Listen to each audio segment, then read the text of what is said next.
అనంతపురం జిల్లా తాడిపత్రిలో జగనన్న ఎన్నికల ప్రచారం నిర్వహించారు. ఈ సందర్భంగా ఎన్నికల ప్రచార సభ జనసందోహంగా కనిపించింది.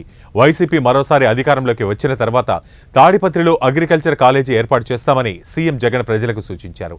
రాబో ఎన్నికల్లో వైసీపీ అధికారంలోకి రావడం ఖాయమని ఆయన ధీమా వ్యక్తం చేశారు.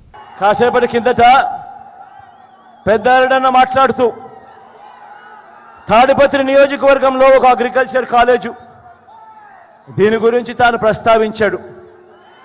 నేను మీ అందరికీ కూడా చెప్తా ఉన్నాను, ఖచ్చితంగా తాడిపత్రిలో అగ్రికల్చర్ కాలేజ్ మన ముఖ్యమంత్రి అయిన తర్వాత ఖచ్చితంగా నేను చేస్తాను అని ఈ సందర్భంగా చెప్తా ఉన్నాను.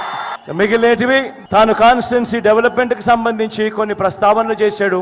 అవన్నీ కూడా పెద్దారెడ్డితోనే దగ్గరుండి ఆయనతోనే ఆ మంచి కార్యక్రమాలన్నీ కూడా చేయిస్తానని తెలియజేస్తా ఉన్నాను. మీ చల్లని దీవెనలు, మీ చల్లని ఆశీస్సులు మరొకసారి కోరుతూ మీ బిడ్డ సెలవు తీసుకుంటా ఉన్నాడు.